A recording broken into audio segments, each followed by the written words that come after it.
Awesome to welcome Indiana Wesleyan head coach Greg Tonagel to the Basketball Podcast. Tonagel has been the head coach since 2005 and has 500 wins in fewer games and younger than any coach in college basketball history. Under his leadership, the team has won 3 NAIA Division II national championships in 2014, 2016, and 2018, and has been the number one ranked team in NAIA Division II for 4 seasons.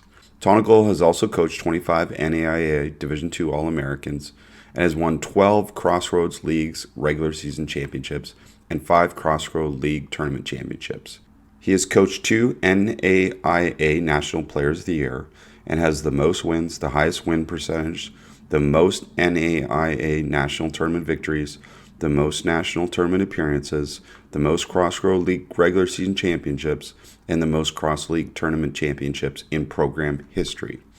He has been named NABC NAIA Division II National Coach of the Year 3 times. Greg, welcome to the Basketball Podcast. Hey, I appreciate you having me on, long-time listener. Well, heard about you, and I'll be honest, until I really dove in, I didn't realize how super successful you've been. 500 wins in fewer games than any coach in college basketball history, fastest ever in the NAIA, and youngest ever at any level. Coach, that's pretty good stuff. It sounds good on paper. I'm not sure if it's true as it is, but yeah, I've been fortunate to be here for a long run. I've had some incredible teams and players and coaches, and probably most of all, just some incredible experiences with these guys. We're going to talk about that because I know that's something that's important to you. And, it's on one of your websites, which basically outlines your coaching mission to raise a generation of men who will trade the pursuit of me for the pursuit of three. So maybe let's start with that. Talk to us about that. Yeah, I mean, I think everybody's looking for their purpose in coaching, and a lot of us are drawn into coaching for various reasons. And, it took me a little while to really figure out my calling and my purpose in coaching, but I say it like that. I want to raise a generation of men who will trade the pursuit of me for the pursuit of three. And I just think we live in a culture that really sells the idea that if you look inward, that if you focus in on yourself, you're going to be successful. And I think coaches more than anybody else know that this isn't the reality of successful teams. Like, we've got to learn to get outside of ourselves. We've got to learn to see the big picture, and to help bring that into context through the game of basketball is what I get to do. And so we call it I'm third, God first, others second, self third. And the fun and challenging part is fleshing this out through the game of basketball, because the reality is it's only words on a wall until it really becomes life on the court. And I think every year we're trying to learn new ways to bring this to life on the basketball court. Well, as a listener of the podcast, you know that that's a pursuit of mine as well, is to get beyond just the words and get to kind of the depth of how you actually put this into action, because clearly it's gone into action with the success in your program as well.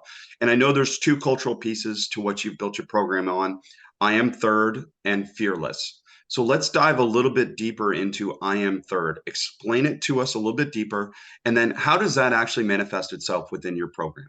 Yeah, so as I stated, I just think there's this cultural gravity, I guess might be the best way to say it, where we're taught to look inward, we're taught to focus in on ourselves. And it's not a very fruitful way to live life, but it's also not a great way to play basketball. I think when we're developing our team, when we're trying to get the most out of our team, what we realize is when we're playing for each other, when we're getting outside of ourselves, when we're thinking bigger than just me, we tend to have greater results and greater opportunities to have success. And so I think teaching young men when they come into the program that, hey, look, this isn't about you.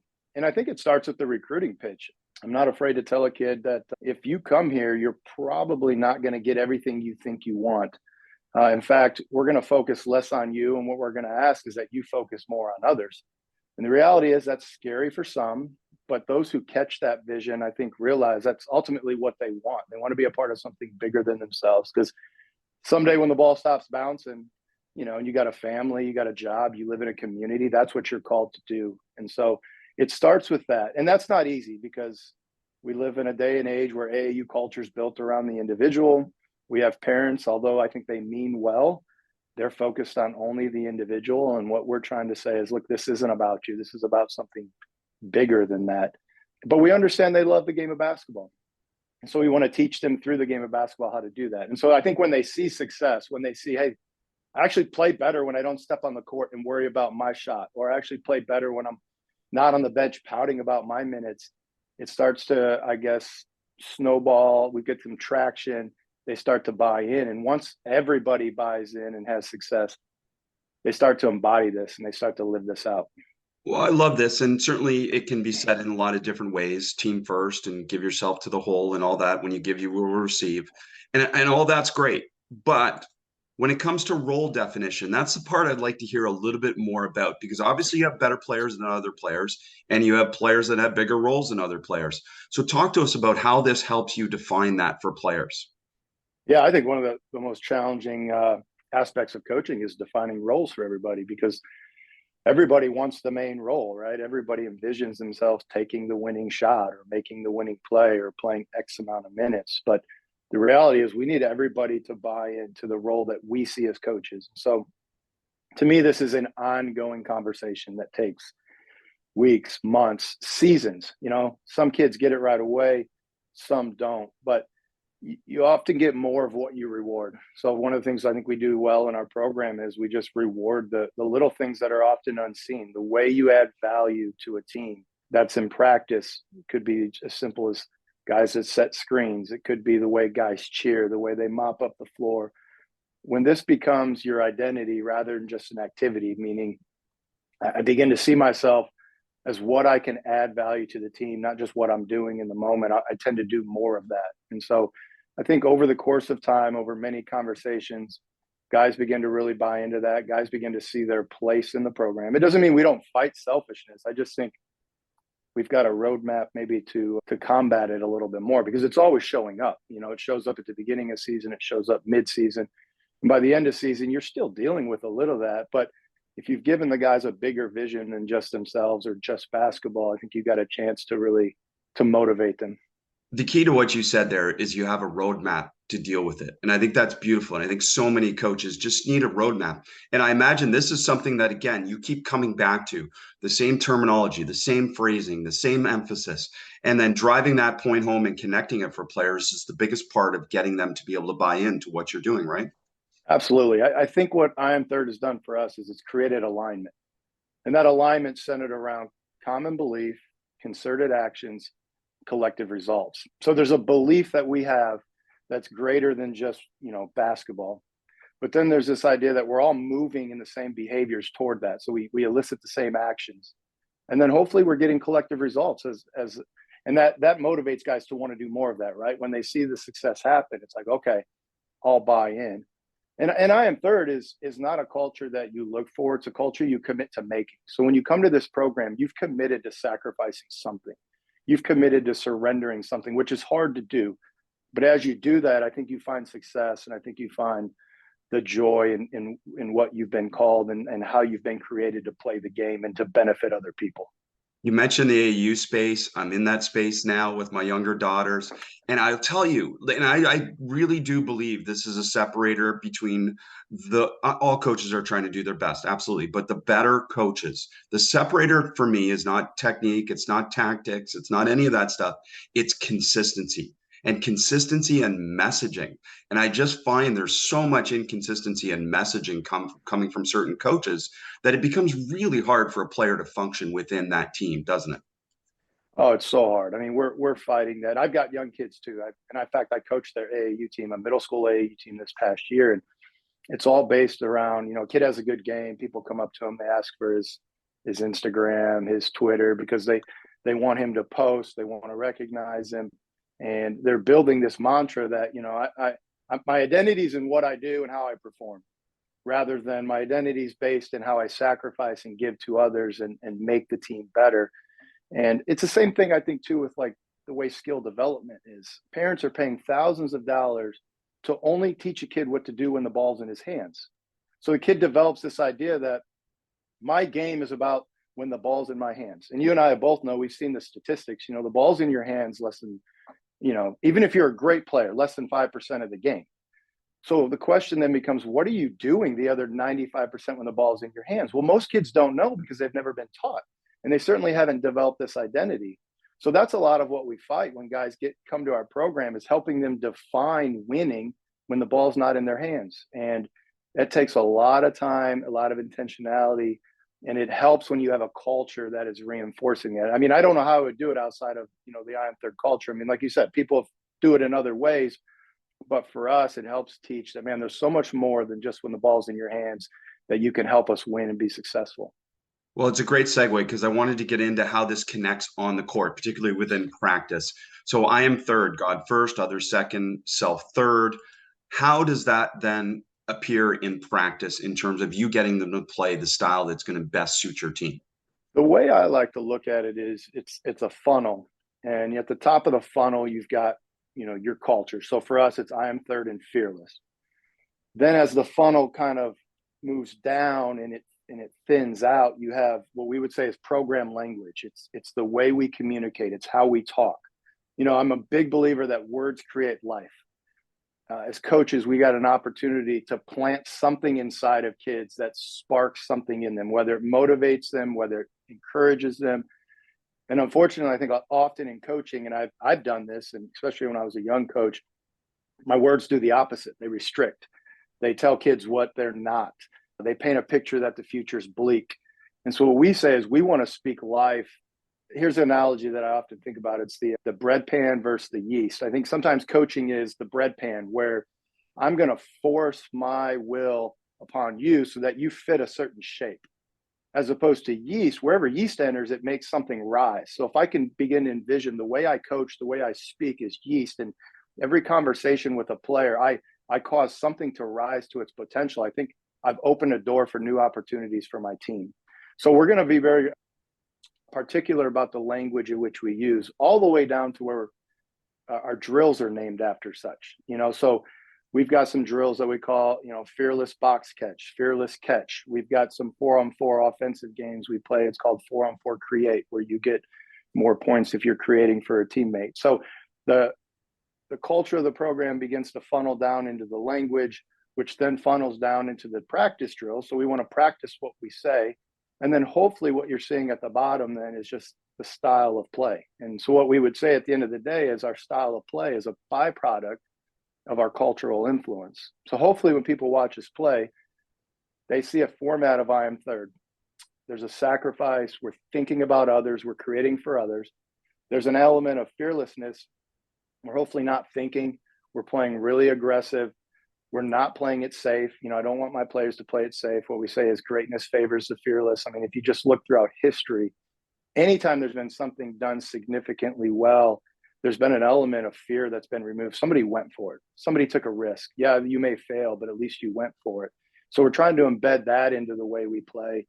And at the end of the day, hopefully it creates some sort of result. And if you're watching us, maybe you can't put your finger exactly on it if you haven't, per se read about us, but you're like, there's something different about the way those guys play. That, to me, that's the greatest compliment. I don't really care if people say, oh, I love your style, or, you guys are perfect, but there's something different, man. There's something unique about the way your players play and the way they love the game. I love that. And I love connecting your philosophy to your drills, and your drills are kind of born from your philosophy. And that to me makes total sense. Instead of starting with the drill, you're starting with the philosophy, and everything comes from there. I really enjoyed learning more about you through this process. And one of the lines that I heard you say is, my team doesn't need my strength. It needs my weakness. And I just think that's such a beautiful thing for a leader to be able to express. Yeah, that's a hard thing for a leader to do, right? I mean, sometimes I think it's hard for me to stand in front of my team and say, hey, fellas, I don't have the answer right now. And I've done that multiple times. But what I've said is, hey, maybe we can figure this out together. We're in a little bit of a spell right now. We're trying to find our defensive identity, and I'm trying different things. And rather than just force my will upon these guys and be real angry with them, it's like, look, I need you to help me figure this out together. And there's vulnerability involved in that. But I think anytime there's vulnerability, there's an opportunity for growth. And it's one of the main factors I think that helps people grow is when they're honest and when they open up. And it also sends a message that, hey, we're in this together. I want to be alongside of you, but I also need you to be alongside of me. And hopefully we'll get this figured out. I believe a lot of that type of mentality is born from your security. That early on as a coach, it's really hard to be that way, isn't it? So I'm curious kind of how you evolved to this point as a coach to give others a perspective, because I think it was a long time for me to get to that point as well, just because naturally, again, we're ego defense, we're proud, we've got the answer, we've done all this work, and getting to this point where we have this shared experience where we co-create solutions rather than give solutions is a really hard process to get to. Yeah, I mean, I'm almost embarrassed of the way I coached early on. So this is my 19th year. If you'd have Me watched too, me in coach. years, Me too. if you'd have watched me in years 1 through 5, it's typical. We lose. Guys don't file the scouting report. I walk in the locker room and I say, "Look, I'm embarrassed. You guys made me look bad." And that is an ego thing, and that's not, I think, how you raise a generation of men who are confident, who want to move forward. And ultimately, what it is, what I'm telling them is, my identity's in winning, and you're screwing my identity up. And somewhere along the way, by the God's grace, I've grown to not place my identity in winning. We can lose a game and it still stings as bad, and I still don't sleep, but I don't go to the immediate place of, well, this is what you did to me, or this is how people are going to perceive me, but rather, hey, look, we've got to fix this together. And it's a challenge. I love challenges in coaching. I'm not going to blame you. I'm also going back to the analogy. It's not me forcing my will upon you at the bread pan. It's, okay, how do I walk into a place, speak life, still include discipline, because these guys need discipline, but discipline is the alignment of my expectations with their potential. That's a completely different conversation when I begin to look at discipline that way, saying, okay, here's your potential. You can be much better than you were. Here's my expectations. I'm not lowering them, but together we're going to march towards this. And if we can figure out how to do that, we move forward a lot faster than like, all right, go get your shoes. We're going to run tomorrow. I'm going to punish you for this, because that doesn't move anybody forward. That only brings fear in. And anytime fear is part of the equation, you're not motivating your guys. You're just paralyzing them. Couldn't agree more. And, then let's maybe dive into that a little bit more about how to convey strength without being coercive or domineering, because that's obviously a big part of this. Yeah, it's a little bit of a paradox, I think, as we go back to this idea that if I walk in and my ego goes into the room first, I think I'm eliciting strength, but all I'm doing is showing the guys where I'm insecure and where I'm weak. Whereas if I can walk in a room as a leader and start with the point of maybe humility or start with vulnerability, I'm actually eliciting strength. And I'm showing these guys this is how you react as a man to life's disappointments, because the reality is, you're going to face some, when you leave this place. And if you can face it with humility and you can be transparent with others, you got a chance to overcome. And I think sometimes we lose sight of that. We get in the middle of competition and we think the whole world is about the game that I'm coaching or even the season.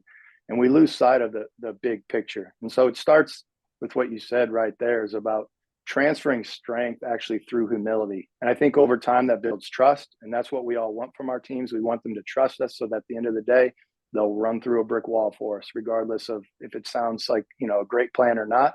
We want them marching ahead. And to get there, though, I think you're going to have to be vulnerable and you're going to have to show some humility. It's amazing as you're talking about this, like, I'm 25, almost 30 years into my coaching career, and I still have moments where people tell me that's not coaching.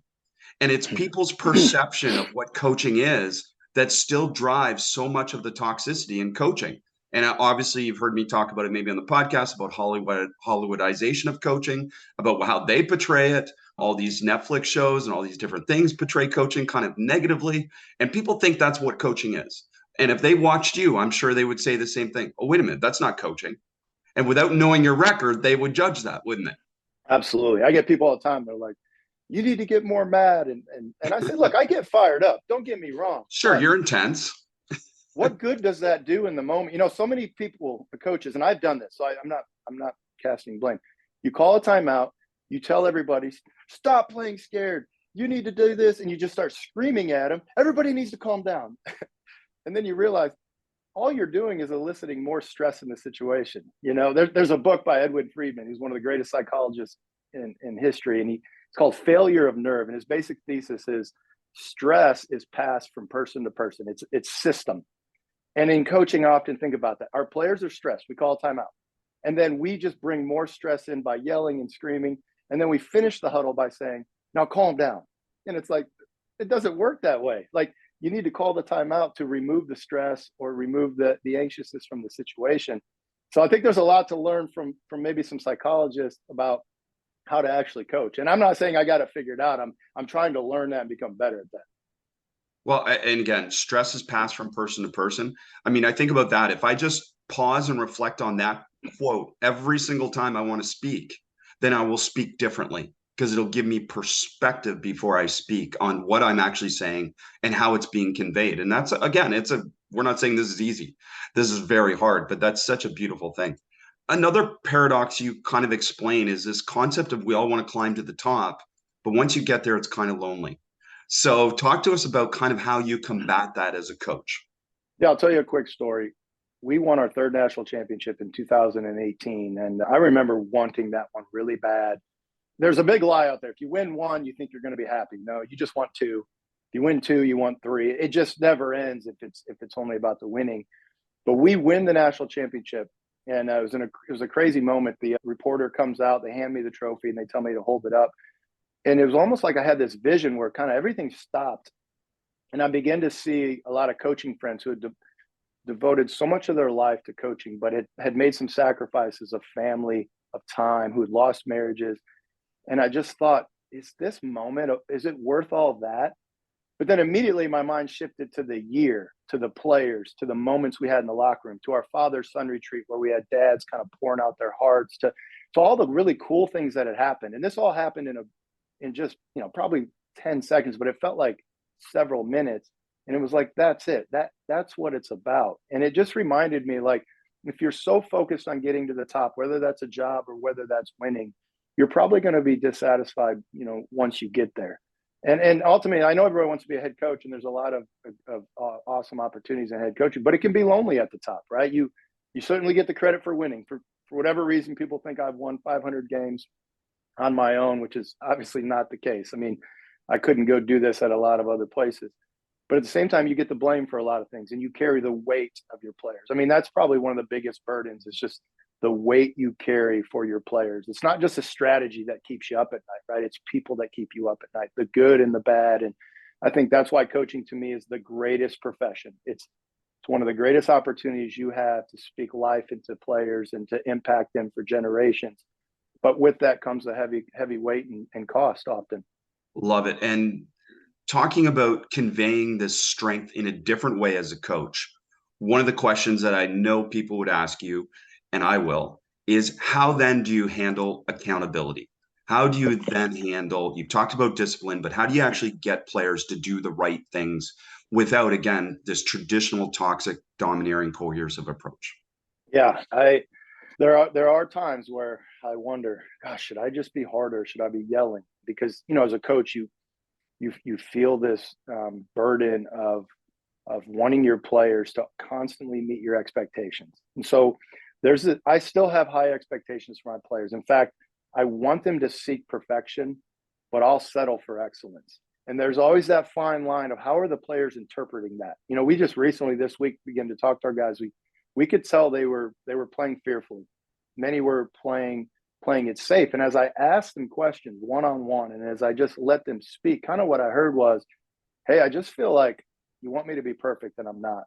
And that's an error on my part, right? I wanted to say, I do want you to be perfect, but I'm going to settle for excellence, So like, is that possible as we move forward, that I hold you at a high expectation, but at the same time, there's room for mistakes. You're not going to play a perfect game. I'm not going to coach a perfect game.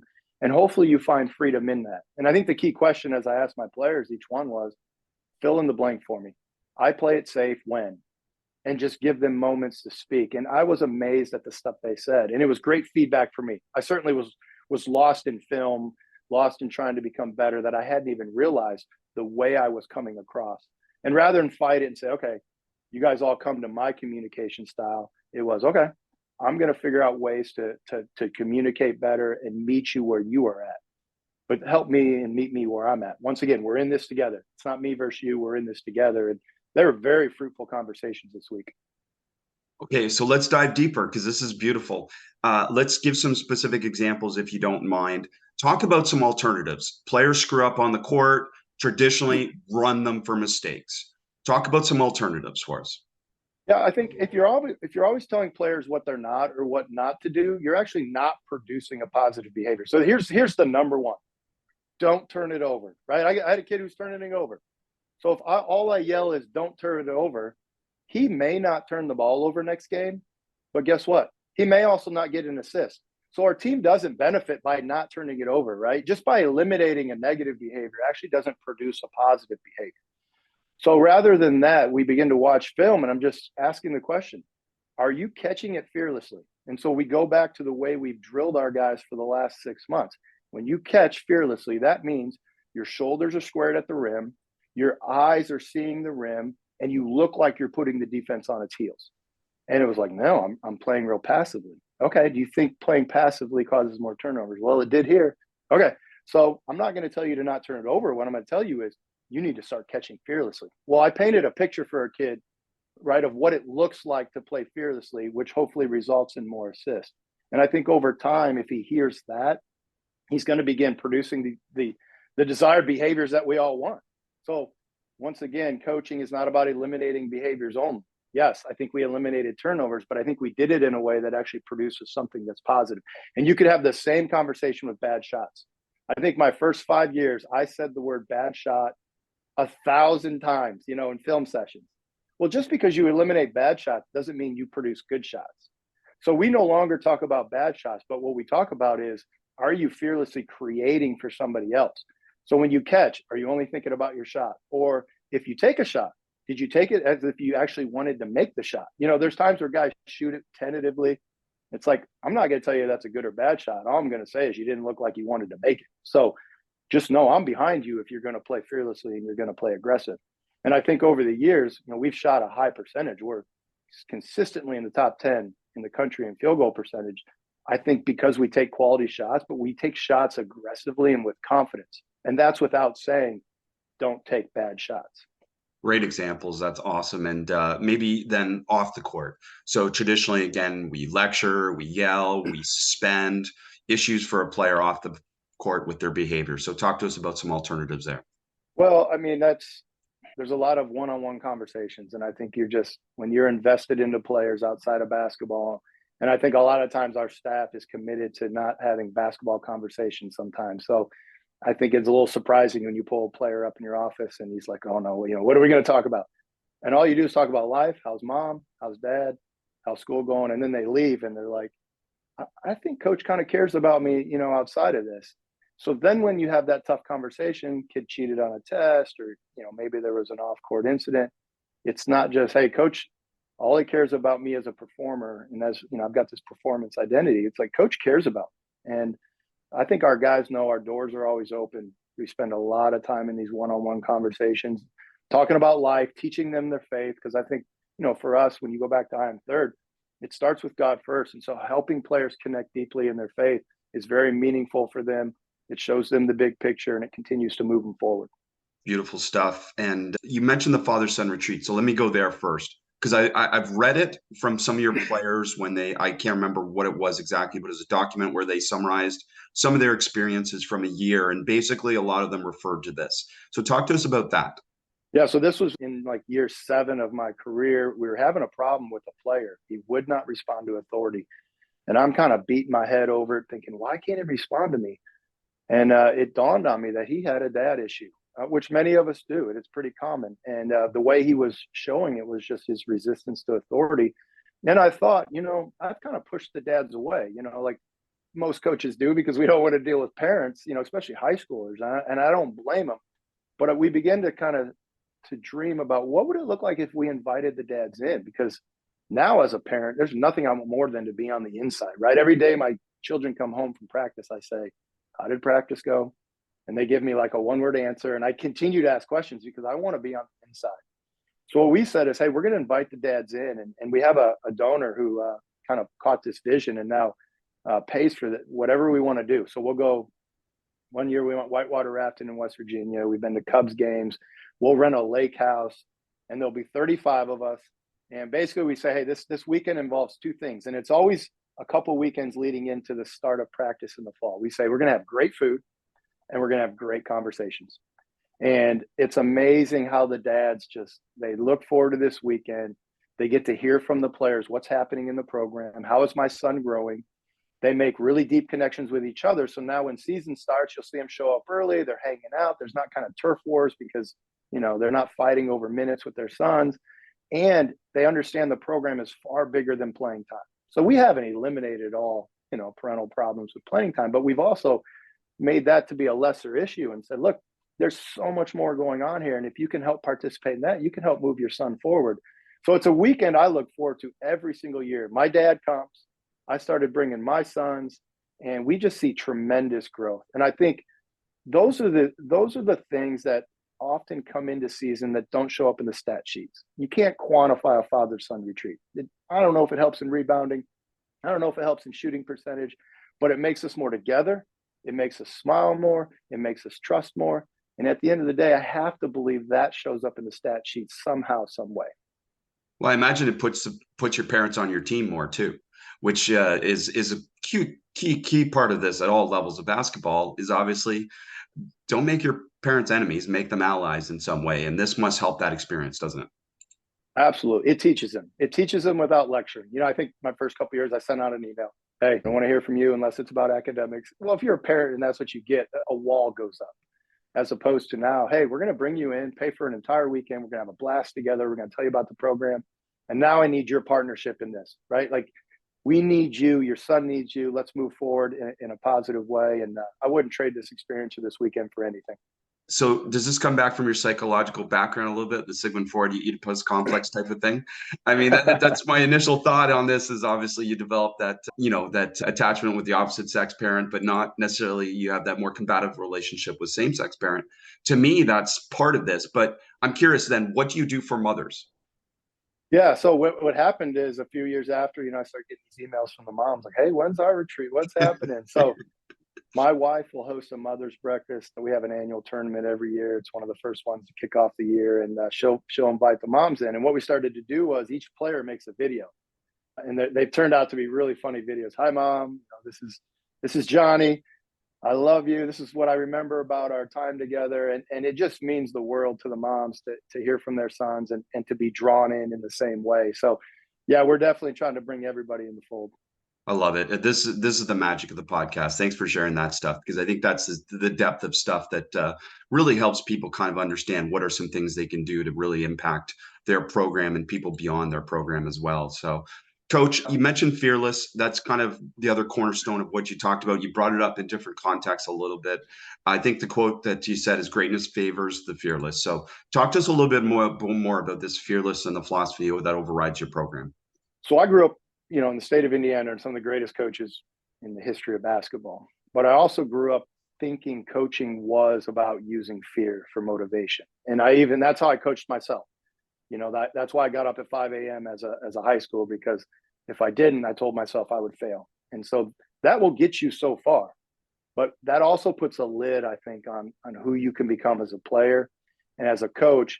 If you use fear, it'll get you so far, but it's also going to put a lid on the potential of your team. And I realized this. We went to 4 straight Elite Eights early on in my career. And when we got to the 4th one and got beat, I began to ask the question, why can't we get to a Final Four? Like, I could feel the lid. I couldn't articulate the lid. It was just something was there. Something was missing. So, every year I kind of go on this journey of like, how do I become a better coach? And I decided to call 2 random coaches in the NAI who had won national championships and who had played completely different than me. And I was like, I'll do whatever. Like, I want to change. And I really thought I was going to get drills and I was going to get different schemes. I had a pad of paper. When I got to the second, I flew out to the second program, the word fearless just came up over and over and over. I was talking to the secretary and they're like, yeah, the players they don't have any fear. They got a lot of joy. I talked to the managers and they're like, hey, coach just takes fear out of the game. I talked to the players and they're like, man, we don't play it safe. We go at it. And it was like speaking to me very clearly. And I remember I got on the plane. I sent our staff a note. I said, look, I don't know what this means, but I feel like God's calling our program to become fearless. Let's go in the off season learning about this. So we go on this long journey of like, anytime we read about fearless, anytime we opened up scripture and like saw the word fear, we were like, let's just learn and grow. And I have to say this, because one of the unique things I learned was if you take all the things Jesus talked about and you package them into genres or topics, fear was the number one topic he talked about. And it blew my mind because I was thinking, well, if he talked about this the most, then he must know something about what fear does to people. So we begin to then say, how do we apply this to basketball? And you can apply it in a million ways. One, I realized you can't hand a player a 5-page scouting report. That brings fear of not having it all right. So we took our scouting reports and dumbed them down. A lot of it was our language that we used. It was, instead of saying, don't take this bad shot, it was, are you fearlessly playing for your teammates? And we went through this journey throughout the year. And just like any year, it was up and down. You could tell we were moving in a different trajectory. And we got to that Elite Eight and we punched through it like never before, won by double digits. And then we won our next 2 games and won our first national championship. And for me, it was the moment that, like, man, this is the way that I've been called the coach. This is the way to get the most out of your teams. Fear is no longer the motivator. It is the paralyzer. And as a coach, I've got to do a better job of paying attention how to take fear out of the game. And so I've been able to talk to a lot of coaches about this. You know, one of my most favorite stories, I played with Scott Drew at Baylor.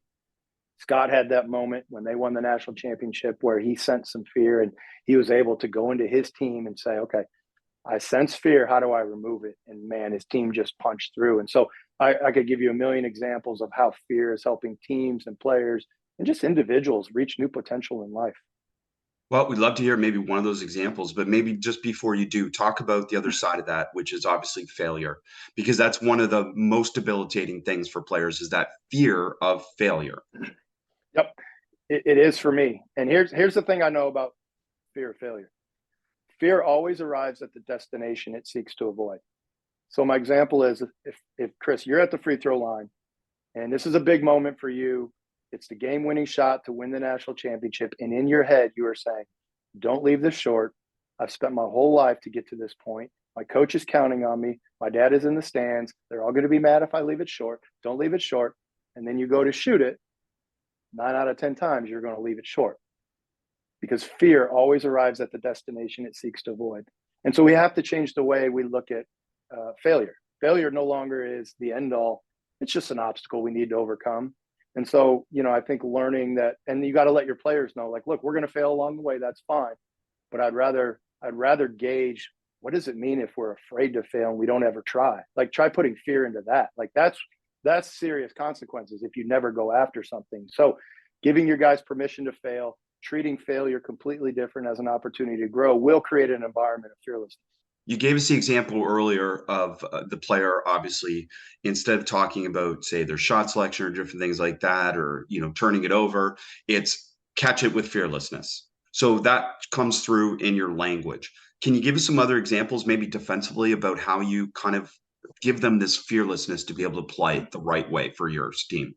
Well, I think basketball's a game of momentum, and you and I, as a coach, you can feel that momentum shift, right? That's why we call timeouts, is because we sense, oh no, the momentum shifted, and oftentimes it's because we're paralyzed in our minds. So defensively, a lot of times we call timeouts when the other team is scoring, and we have to find a way to shift that momentum. And so it's getting your guys off their heels, getting them aggressively together, and I think that's, to me, probably it's our challenge right now. It's like, can we guard collectively? Like, I know you each want to guard individually, but can we collectively guard? Can we have this fearless attack and not think? Because you don't have time to think in the game of basketball. So it starts with eliminating, you know, hey, we're going to have this complex scheme. I'm just not a good enough coach to have a complex scheme. So I got to keep things simple. But then it's getting your guys to react and to move quickly. And it's in those moments where momentum shifted, then you have to band together and you have to come out and be able to do it. Right. And I know another part, obviously, is these 3 words: hunger, habits, and humility. And that overrides a lot of what you've already talked about. But talk about, again, how you bring life to those for your program. Yeah, I think it's become kind of our off-season progression to helping players grow. It's one of my favorite aspects of the offseason because we take each player and we lay before them a vision. Here's who we think you can become. Here's your potential. And it's often a picture and a vision that's even bigger than themselves. So we'll start with, what's your hunger?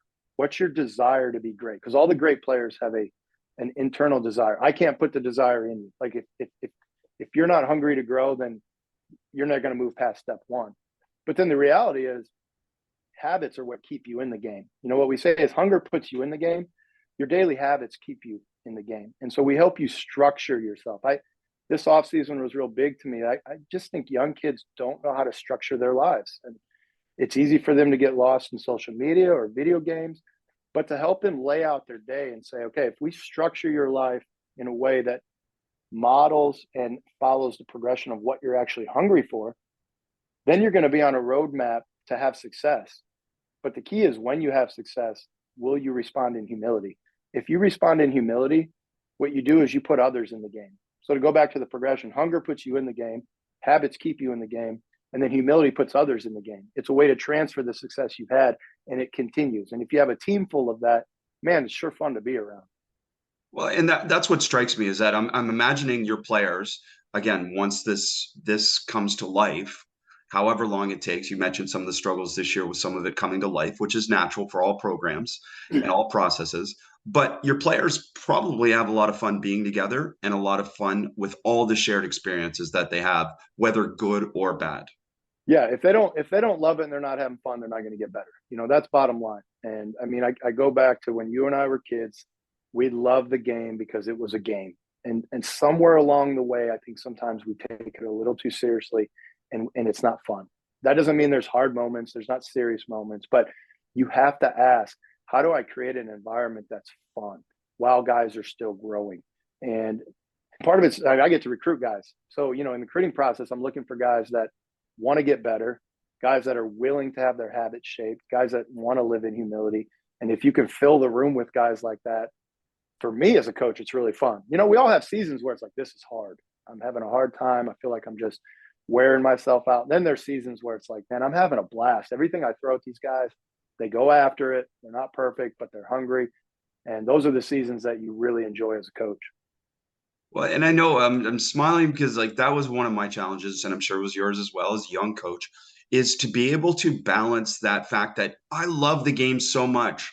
And I want to show it to my players that I love this so much. I love coaching. I love being around the game. I love being around the players. But we have to be serious. This is a serious thing. Winning is serious. People want us to win. And that balance is really tricky, isn't it? Yeah, I wish I had an answer of how to have that balance. I think it's yeah. It's being open to like I've had people tell me, and my assistants, hey, you need to smile more. My wife says that, smile during the game. And we all know smiling is contagious, right? If I smile at a kid who's missed a couple shots, maybe it loosens him up a little bit, rather than I'm just serious, I'm focused, but he looks at me and he's like, well, maybe coach is mad at me at this moment. So I've got to do a better job, I know, of making it more fun and joyful at times, because that's how the game's designed to be played. I really believe that. I really believe it as well. And it's a big part of it. So give us an idea, just as we've gone through this, we've listened to this. I mean, this is amazing, this whole philosophy. I love it. Talk to us then. Style play, offense, defense, special situations. How do you take this philosophy, and then how do you decide what style of play is best for your team?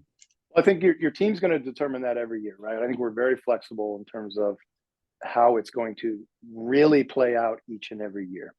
But overall, big picture, and this is kind of me and my transition. I could be totally wrong on this. I'm sure people email me, but I came to a point in my career early on where I was convinced that I think defense wins you regular season championships and offense wins you postseason.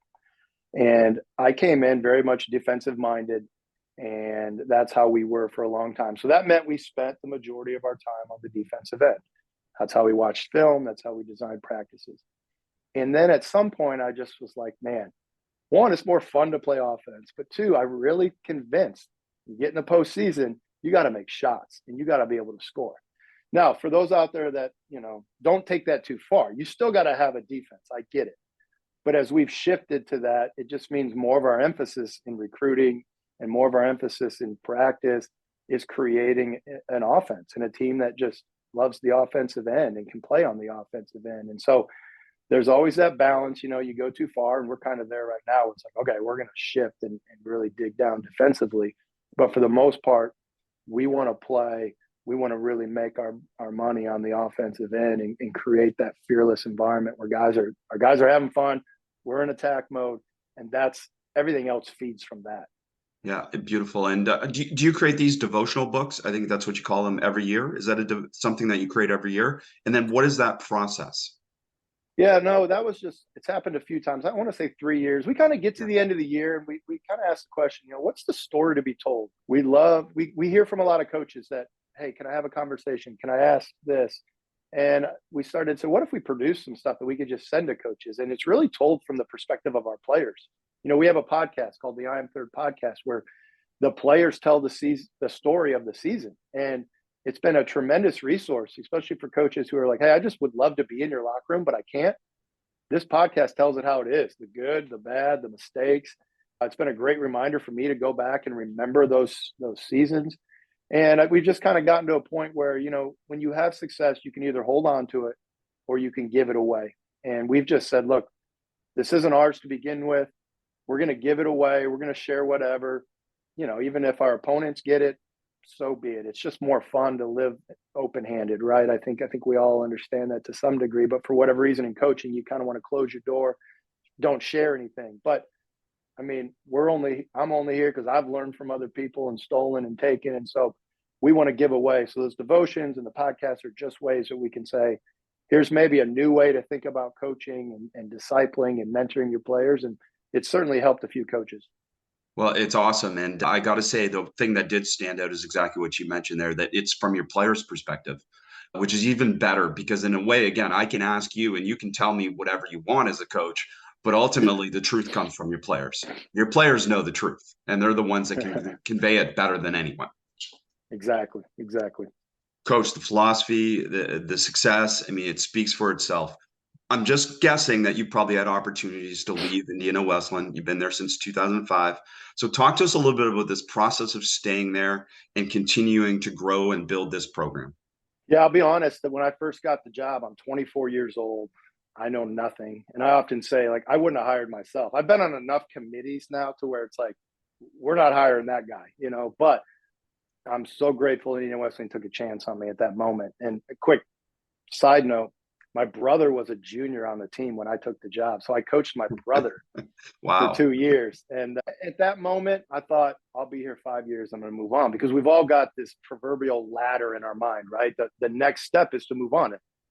But the deeper we went and the more fulfillment that I began to realize as I fulfilled my purpose, which is discipleship through coaching, I was like, why would I leave this place? And all the things I thought you had to leave to go get, I began to get here at Indiana Wesleyan. Donors began to step in, the school administration began to buy in. And before long, I just began to realize like what I really wanted in life was to make an impact, not to be known. Like, I mean, I think, I could move on and yes, maybe more people would know about me, but I'm not sure I could have the impact. And there's something about staying in one place that allows you to really lay roots and have an impact. And whether I had to get over it, like the ego of maybe I don't ever get recognized in that way. And people look at the NAI with a little bit of a stigma, but man, I'll tell you what, some of the best coaches in the country are in the NAI and some of the best players are. And so at the end of the day, I feel extremely blessed to be able to do what I do, very fulfilled and very lucky. And, I don't know what the next 10 years hold, but if I'm still here, I'm going to be very happy. Well, you've done an incredible job and you've made the big time where you are. And that's a big part of all of this for us as coaches. And just incredible information, Coach. So thanks for sharing the game with us. I appreciate you having me on. This has been a fun conversation.